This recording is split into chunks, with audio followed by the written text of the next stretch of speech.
national majeur, comme vous l'avez si bien indiqué, et qui engage le peuple algérien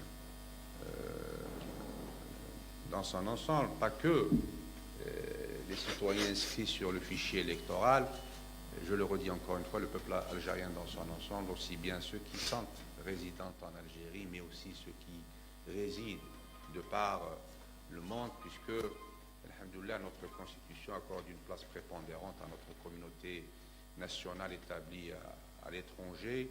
Et lors de la révision constitutionnelle de 2020, l'article 29 l'a si bien précisé, en retenant encore une fois que notre communauté nationale établie à l'étranger participe activement à l'édification des institutions de l'État. Cette édification, bien évidemment, se fait par la participation aux différents rendez-vous électoraux auxquels prennent part notre communauté établie à l'étranger, en l'occurrence les référendums, les élections présidentielles et les élections législatives. Et pour preuve, notre communauté est représentée par 8 députés à l'étranger, et ces 8 pourraient être revus à la hausse jusqu'à 12, puisqu'on attend un texte qui va intervenir dans ce sens très rapidement, Inch'Allah. C'est vous dire l'intérêt qu'accordent les pouvoirs publics à cette communauté et les moyens mis à leur disposition pour les faire participer justement en tant que citoyens par entière, même s'ils résident à l'étranger, dans l'édification des institutions de l'État, et pas que, même dans l'économie nationale. Ce sont des citoyens algériens à part entière, même s'ils résident à l'étranger. Tout à l'heure, peut-être, je vais revenir sur les chiffres qui vous indiqueront, bien évidemment, l'importance de cette communauté répartie à travers les 5 continents et les moyens mis à la disposition de cela pour qu'ils prennent part effectivement pour qu'ils prennent part à la participation de l'édification des institutions de l'État. Donc, si vous voulez, puisqu'il y aura débat, certainement, je le souhaite, après, donc je vais juste m'arrêter sur certaines étapes, chiffres, puisque je sais bien que les journalistes aiment les chiffres. Voilà, donc ça serait des aiguillons pour vous et à travers vous, l'ensemble de la communauté nationale, qu'elle soit ici ou ailleurs, puisque, comme vous le savez bien, avant qu'il y ait convocation du corps électoral par le président de la République le 4 avril pour le scrutin qui aura lieu le 2 juillet, Inch'Allah, 2026, nous avons déjà fait un travail qui s'inscrivait dans ce cadre-là, puisque l'ANI est une institution constitutionnelle permanente qui doit être prête à organiser tout scrutin à tout moment. Dès qu'il y a convocation du corps électoral ou pour une raison, comme ce fut le cas par exemple lors des élections présidentielles anticipées, donc l'ANI était également prête pour justement répondre favorablement, activement à ce rendez-vous. C'est aussi le cas puisque nous avons pris nos devants et préparé ce qui devait être préparé en ayant le socle légal qui le permettait. Donc nous avons par exemple organisé une révision ordinaire des listes électorales pendant le mois de octobre-novembre, du 20 octobre au 18 novembre de l'année 2025, et les chiffres là, qui parlent d'eux-mêmes. Nous étions avant cette révision-là à 24 351 551 électeurs. Et le chiffre arrêté après la révision exceptionnelle de l'élection anticipée des présidentielles, septembre 2024. Alors, donc, 865 490 inscrits à l'étranger. C'est presque 1 million. C'est vous dire l'intérêt de que représente notre communauté à l'étranger. Après la révision ordinaire, qui allait du 20 octobre au 18 novembre, donc nous sommes arrivés à 24 503 060 électeurs, dont 869 242 inscrits à l'étranger. Donc si vous voulez, la marge est de pratiquement 500 000 électeurs nouveaux entre les nouveaux électeurs et les radiés. que aussi, lorsque l'on fait une révision des listes électorales qu'elles soient ordinaires ou exceptionnelles, bien évidemment, les délais ne sont pas les mêmes. Exceptionnelle, elle est liée au processus électoral lui-même, au scrutin, et pour preuve, c'est le décret présidentiel portant convocation du corps électoral qui fixe lui-même la date de la révision exceptionnelle des listes électorales, c'est-à-dire, comme c'est le cas, cette fois-ci, elle va du 12 avril au 26 avril. C'est durant 15 jours, voilà, que les citoyens ont le droit d'aller s'inscrire pour les nouveaux, bien évidemment. Les jeunes ayant atteint 18 jours à partir du 4 avril jusqu'au 2 juillet. C'est-à-dire un jeune qui aura 18 ans au 2 juillet peut s'inscrire pendant cette période-là qui va du 12 avril au 26 avril. Mais pas que, parce qu'il y a des citoyens qui ne se sont jamais inscrits, par exemple, sur le fichier électoral. Moi, par exemple, quelqu'un d'autre dans la salle ne voulait pas le faire des années avant et maintenant il veut le faire. Pour une raison, parce qu'il voudrait se présenter aux élections, parce qu'il a un parti politique qui l'intéresse, une personne qui connaît, des personnes sur lesquelles il veut s'exprimer en votant, donc il peut le faire à tout âge. Il n'y a pas d'âge. L'essentiel, c'est d'avoir 18 ans à partir du jour de la convocation du corps électoral jusqu'au jour J. Il y a aussi les radiations pour les personnes décédées, les changements de résidence. Voyez-vous? Donc c'est pour cela qu'à travers notre data center, nous avons mis un lien électronique à l'ensemble des citoyens pour d'abord s'assurer s'ils se sont inscrits ou pas. On peut oublier, on peut égarer sa carte, on peut, pour une raison, c'est simple, par un simple clic, le site est clair, service.ina-6 élection.dz. Vous rentrez sur ce lien et vous avez différentes rubriques par lesquelles vous pouvez vérifier si vous êtes inscrit, où est-ce que vous êtes inscrit. Si vous ne l'êtes pas, on vous l'indique. Si vous avez des erreurs matérielles dans vos données personnelles, vous pouvez également, par le biais de ce lien, procéder à la correction de ces erreurs matérielles. Et vous savez tous que nous avons eu, tous de par le passé, une petite erreur dans notre nom, prénom, lieu et date de naissance, adresse et j'en passe. Cela, ce sont des erreurs qui peuvent le jour J être une barrière, si vous voulez, pour ne pas effectuer votre droit de vous exprimer en votant. Donc, c'est une procédure, un moyen que l'ANI a mis à la disposition des citoyens pour leur faciliter d'abord la tâche, parce qu'à partir d'un simple clic, en étant chez vous ou ailleurs, vous pouvez faire cette inscription, vérifier si vous êtes inscrit, en scannant votre carte d'identité et le document qui prouve votre lien, votre lieu de résidence, et vous procédez à l'inscription, à la radiation, à la vérification ou tout autre. C'est aussi un moyen qui nous permet, le data center, de suivre cette révision exceptionnelle des listes électorales en temps réel avec nos démembrements sur le territoire national à travers les 69 wilayas. Puisque, comme vous le savez, il y a des commissions communales de révision des listes électorales. Commission communale de révision des listes électorales. اللجان البلدية لمراجعة القوائم الانتخابية التي يترأسها قضاة ومشكلة من 3 مواطنين مسجلون في القائمة الانتخابية زائد كاتب ضبط وموظفين تقنيين يسهرون على استخدام هذه الوسائل التقنية الحديثة لمصلحة العمل وللمواطن، وهذا ما يسهل للسلطة أن تتبع بصفة آنية مجريات المراجعة الاستثنائية عبر 69 ولاية وتحصل على أرقام يوميا، وتقوم أيضا برصد المشاكل والانشغالات التي يطرحها السادة المنسقين القضاة وحتى المواطنين، فهي أداة جد نافعة تجعلنا نتتبع العمل بصفة آنية وتسهل العمل بالنسبة لكافة المتداخلين سواء القضاة منسقين أو نحن على المستوى المركزي لتتبع العملية بصفة آنية. C'est aussi le cas pour l'étranger puisque nos concitoyens aussi sont concernés par cette étape-là. Ils s'inscrivent le plus normalement du monde en se présentant dans les locaux des missions diplomatiques et consulaires. et il y en a 117 répartis à travers le monde.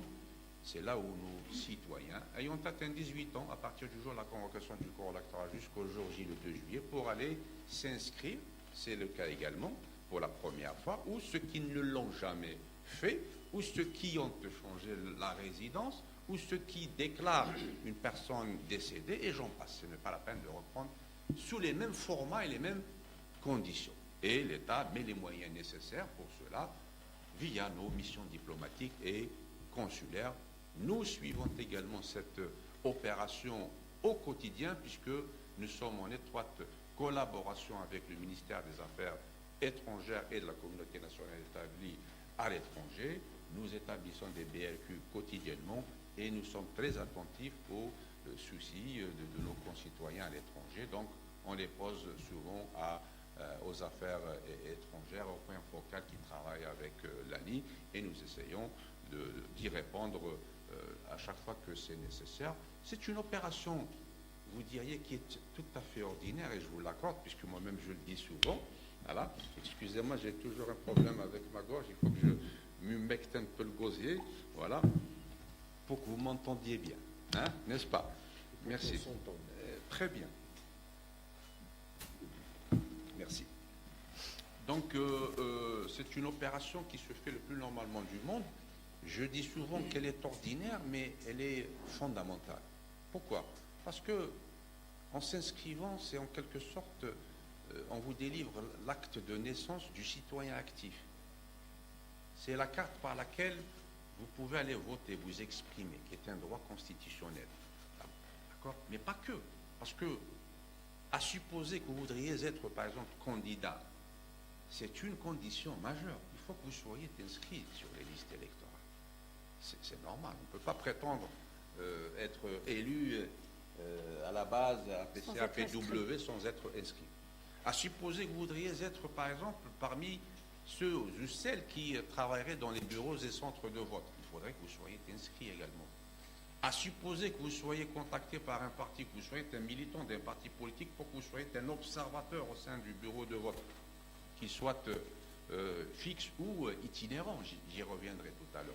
Donc, vous devriez également être inscrit sur les listes électorales. C'est pour cela que je dis, c'est un acte. عقد ميلاد المواطن الفعال الذي يشارك في بناء مؤسسات الدولة. إلا من أبى ما حبش أو لم تتوفر فيه إلا من أبى أو تحزب أو لم تتوفر فيه الشروط المتطلبة بالقافية إلا من أبى أو تحزب أو لم تتوفر فيه الشروط المتطلبة على اعتبار أنه من تحزب مثلا لا يمكن له أن يكون عضوا في مراكز ومكاتب التصويت. Mais peut être observateur au profit du parti qu'il aurait choisi. Donc, c'est au cas par cas. Je reviendrai pour garder l'enchaînement des idées. Ranine, j'ai rien préparé, je parle comme ça. C'est très bien. On y travaille depuis des années. Donc, j'essaie d'être le plus utile possible dans mes propos pour essayer de vous donner le maximum de données et de renseignements. Donc, pour l'étranger, l'ANI aussi a des démembrements. De même que nous avons des démembrements au niveau des wilayat, كل ولاية فيها منسق ولائي ومنسقين بلديين. في كل بلدية عندنا منسق بلدي. Donc nous avons 69 منسق ولائي و 1541 منسق بلدي. À l'étranger, c'est pareil. التقسيم الجغرافي للخارج بالنسبة للسلطة إلى حين لأنه نترقب صدور يعني القانون جديد فعندنا 8 مناطق. تعلمون جيدا أن الجالية الجزائرية أكثرها في فرنسا بحكم عوامل التاريخية والجغرافية يعلمها الجميع. Nous avons 4 zones. Paris, la zone 1, فيها Bobigny, Créteil, Nanterre, Cergy. Voilà. Donc Bobigny, Créteil, Nanterre, Cergy et le CG, Paris. La zone 2, c'est Marseille. Nice, Toulouse, la troisième zone, c'est Lille, Metz, Nantes et autres. La quatrième zone, c'est Lyon. Lifia, Grenoble, Saint-Étienne et autres. إذا فرنسا بحكم يعني العام اللي قلت فيها 4 مناطق. La 5e zone, c'est Berlin. Elle couvre l'ensemble, enfin le reste de l'Europe, jusqu'à l'Europe du Nord, à l'exception de la France, puisque la France fait 4 مناطق. La 6e zone, c'est Tunis. La capitale, elle couvre l'ensemble de l'Afrique, jusqu'à l'Égypte. La 7e zone, c'est Doha. Elle couvre l'Orient extraméridional jusqu'à Canberra, l'Australie. La 8e zone, c'est Washington. Elle couvre les 2 Amériques, les Caraïbes. Donc, هنا عندنا 8 منسقين في هذه المناطق، شاك منطقة فيه منسق، و27 مندوب موزعون على عواصم ومدن كبرى في العالم مثل بروكسل، برشلونة، قفصة، مونريال، نيويورك وغيرها من المدن الكبرى، برلين.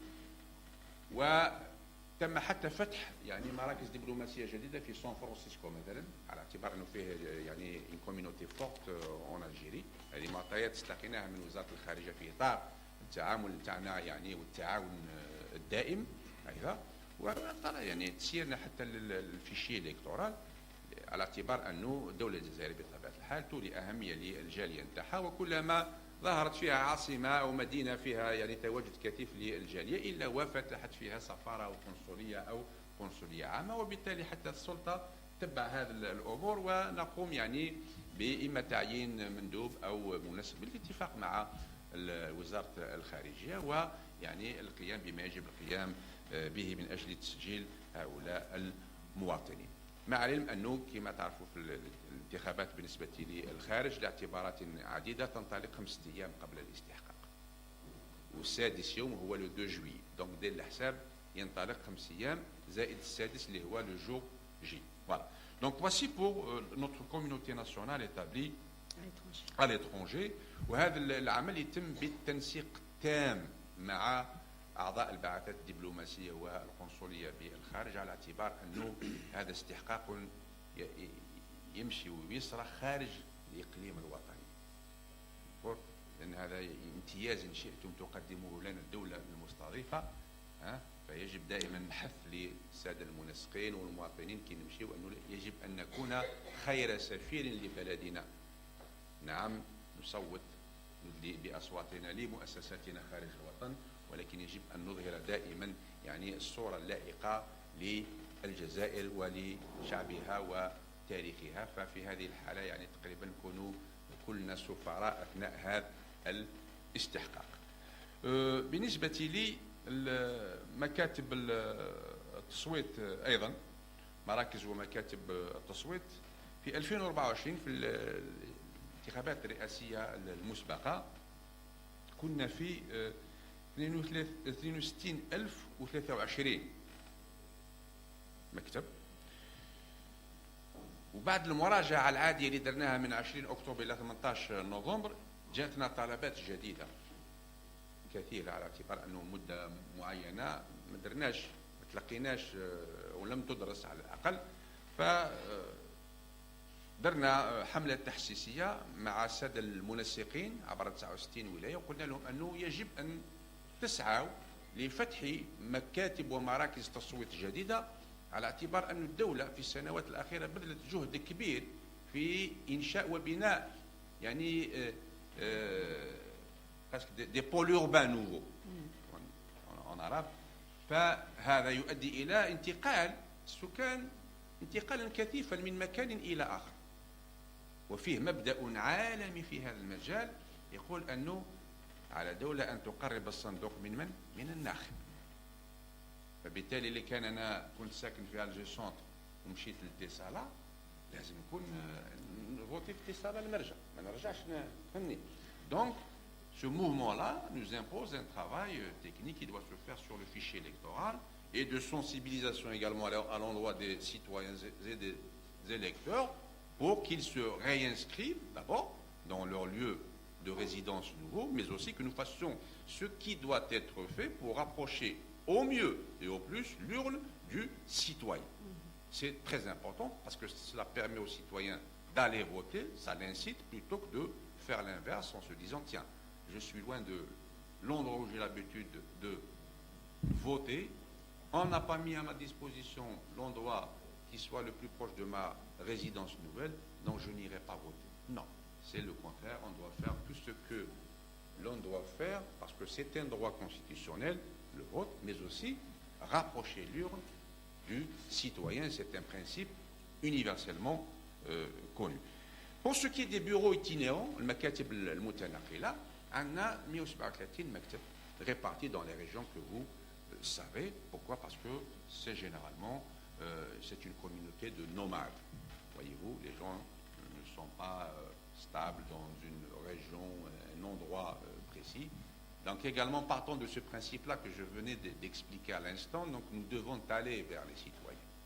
C'est pour cela qu'il y a les bureaux itinérants. 137, si je vous donnais le chiffre que cela représente sur les 24 millions et quelques jeux, c'est très très minime, très très minime. C'est du 0,00 et pour autant, vous allez voir les moyens que met l'État à la disposition de ces communautés-là pour leur permettre de voter, et c'est l'urne qui va aller vers le citoyen et non l'inverse.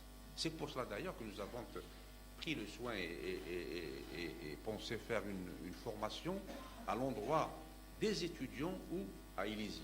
C'était juste une semaine avant le mois de Carême, je me rappelle bien, nous avons été organiser une formation à l'endroit des étudiants d'Illizi et de Janat au centre universitaire d'Illizi sur une thématique qui était très très intéressante au final. On avait trouvé qu'il y avait justement matière et intérêt sur l'organisation, la gestion des bureaux itinérants dans les processus électoraux. Et je vous assure qu'il y avait un engouement énorme pour cette thématique-là, notamment par les personnes concernées elles-mêmes. Voilà, on s'intéresse à nous et puis on met les moyens qu'il faut et on informe. Donc j'ai donné même des instructions pour le coordinateur d'Illizi pour qu'il associe ces étudiants-là dans les bureaux de vote itinérants, ou même fixes, puisqu'il en existe, les pôles urbains, voyez-vous. Donc c'est très très important. Ils sont peut-être minimes, mais l'État accorde aussi un intérêt majeur à ces citoyens-là pour leur permettre d'exercer leurs droits constitutionnels en rapprochant l'urne vers eux. يحكي لي واحد تما يقول لي والله غنهزوا الصندوق على كتافنا نقطعوا الواد باش نلحقوا لاخر مواطن. C'est pas par hasard que c'est là où l'on remarque, vous êtes des journalistes, qu'il y a le plus de votants. Absolument. C'est du 99, si ce n'est 100% parfois. C'est parce que l'urne va vers eux. Bien évidemment, on ne peut pas le faire pour les 25 millions d'électeurs algériens, mais eux, au moins ceux qui vivent dans les grandes villes, ont à proximité d'eux, on le connaît tous, 2-3 écoles autour. À la limite, si on avait le choix, on pouvait aller voter dans l'école qu'on aurait choisie. Mais l'organisation fait que nous devons aller voter dans l'école où on a l'habitude de voter, parce que organisation oblige. Sinon ça serait de l'anarchie. Voilà. Donc, si vous voulez, on continue un peu. On va détailler dans le débat, docteur. Voilà, c'est à vous de voir. Moi, je suis invité, c'est à vous de gérer. Merci, docteur. Voilà, merci, docteur Khalfan.